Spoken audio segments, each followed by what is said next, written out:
এবছর করোনা আবহে আশা সেরকম ভাবে হয়নি, আজকের দিনটা কেমন লাগছে? কেমন লাগছে?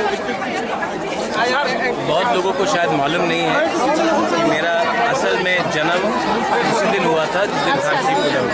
अच्छा, तो मेरा एक्चुअल जन्म खारची पूजा के दिन में ही हुआ था और आज यहाँ में आकर अपना ईश्वर को माँ को बोलने के लिए कि त्रिपुरा में शांति रहे, डेवलपमेंट रहे, सुख शांति रहे, इसी के लिए आया।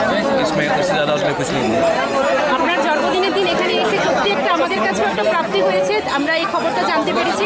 তো এখানে এসে এই পুজোর প্রথম দিন এসে কী রকম একটা অনুভূতি, এবং যেটা একটা ঐতিহ্যবাহী পুজো।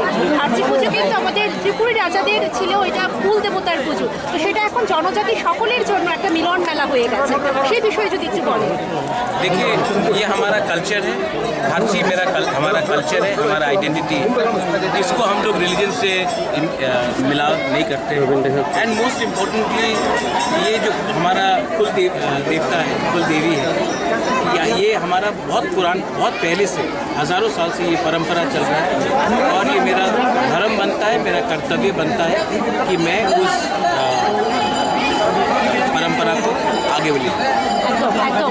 এবং এবছর কি নতুন বিশেষ কিছু কি রাখা হয়েছে এই পুজোকে ঘিরে? Peace, prosperity and harmony for all.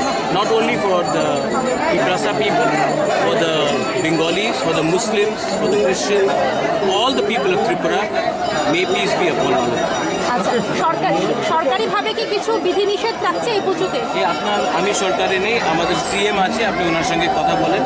But हम लोग ने खारची में ऑफिशियल हॉलिडे अनाउंस किया, हम लोग ने सांगरुमा में भी और होजागिरी में भी हमने अनाउंस किया, बुइसू में भी किया, खारची में भी कर रहे हैं। इसके बाद क्षत्रिय समाज का प्रोग्राम वहाँ में भी हम लोग thank you so much sir.